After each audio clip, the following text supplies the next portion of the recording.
Okay, so this is part 3 of the CZ125 project, and once again, there seems to be a recurring theme of this particular bike, is that no matter how much progress I make on it, there seems to be something that crops up that means I have to fix that first before I can go any further. Sometimes it feels like I'm going backwards.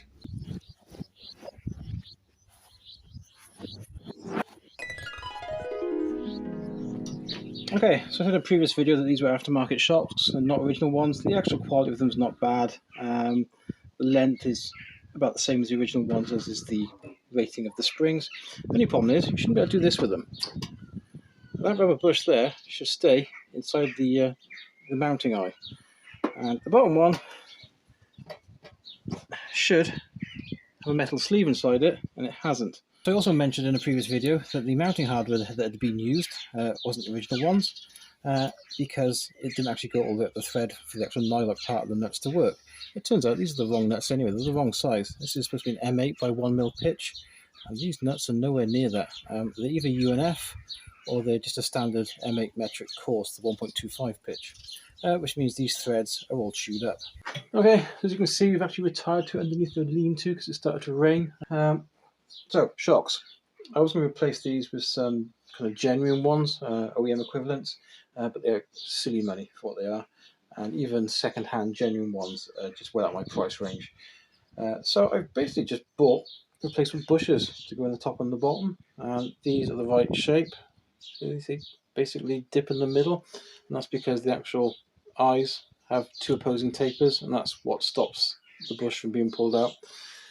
This on here though is just, could even be a piece of rubber pipe. It's completely flat all the way around. There is no kind of little dip in the middle on it, which is why I was able to pull the shock straight off of it. There is a metal sleeve inside the top one. I've already done that side. I'd use a set of Stilsons on that to get it off with a 4 or 5 foot long pipe with a handle, because they're that tight. The rubber had to be cut off with a Stanley knife. As for the threads, the one on the top of that side, it looks like it was being so badly damaged they couldn't get the nut started on it, so they cut the end of the thread off to start again, which means it's quite short that side. I had to re-thread it with a M8 by 125 pitch die.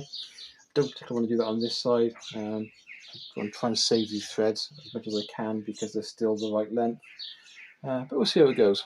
Okay, so I got my little Stilson on there. Just going to put a bar on the end of it and try and get it off, shall we?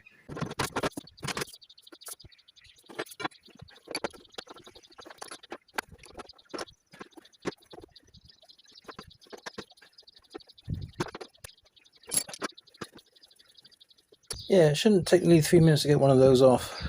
Okay, so I did actually manage to get the right size nuts for the suspension mounts, the M8 by 1mm pitch, and I bought a plain one, which was going to use to basically clean the threads up, with a nylock version for the holding the shocks on.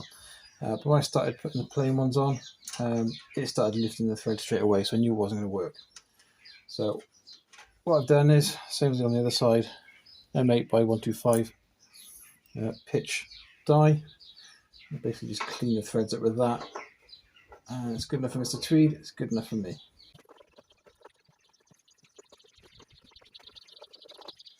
Right. That's a better fit than some threads and stuff I've bought from manufactured products. Good thing about changing the thread size to something that's more common is that it's supposed to have dome-headed nuts on here, and to get those with M8 by 1mm pitch, you probably have to sell a kidney. I found I was quoted something like about £36 for 4 of them.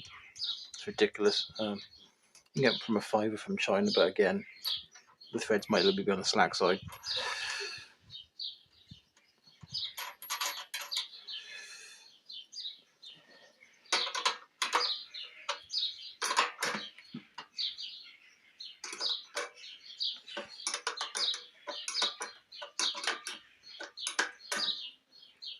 Yeah, it's all going to be coming off again anyway when I find out what is causing this issue here. I'm happy with that for now. So you may have noticed while I was faffing around with the shocks that we now have a battery box, and I fabricated this out of those 2 side panel covers that may or may not be MZ, or they might be an early model CZ. Anyway, this is kind of how I wanted it to fit, and I'll allow past me to explain how I fabricated it. So I thought I'd better document this, as no doubt future me has just mentioned it. So this is the battery box. It's essentially the two side covers off the bike, and I worked out what the circumference of it was. Cut a strip of steel out, and I've lap welded it together. The only issue I had was when I cut these bits out, I lined them up with masking tape, but without that piece of metal, they kind of splayed apart a little bit, so a little bit of kind of work with a hammer and dolly just to get it all lined up. But there's enough room in there to put the battery, the regulator rectifier, and a fuse box if need be.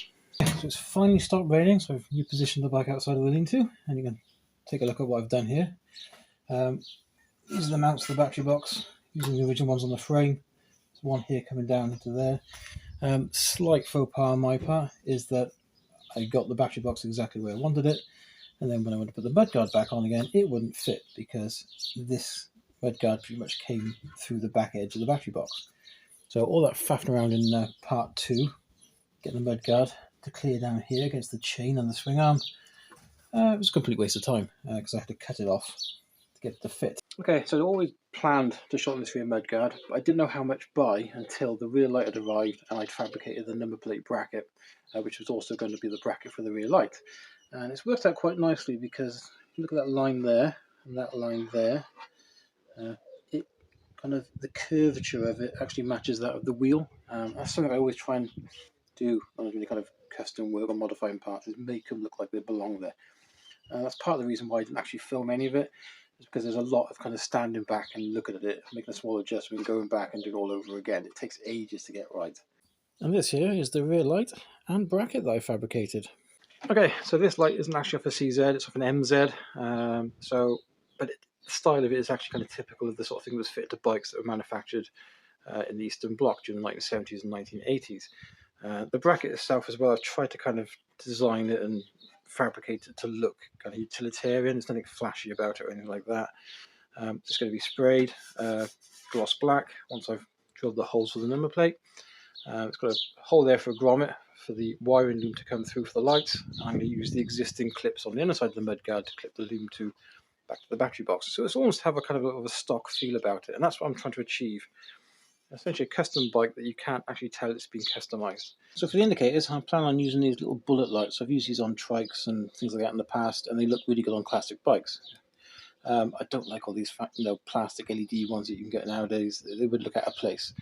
And I can't afford to put genuine CZ ones on there because even second hand it would work around about £100 to do that. I can get 4 of these for less than £10, and they're metal, and they've got proper bulbs in them, and they're not LEDs. My only issue is that if I bolt them in here, which is where they will fit, they are too short, and the number plate would obscure the lens on them, so they need to be mounted a bit further out. So you've got to make a bracket there for them, which I believe is what the actual original CZ ones do. They use the mounting hole there, or see if I can get ones with longer stems. I don't know, but I need a set for the front, and I've got the same issue on the front, is that they're too close to the headline. So that's about it for this video. The weather's about to turn on me, so with that, thank you for watching. Thanks for subscribing, it's much appreciated. We're close to 1,000 subscribers now, might have even passed that by this video. Fingers crossed. And if you haven't subscribed, please do so, because it would be much appreciated. Anyway, take care, I'll see you all again soon.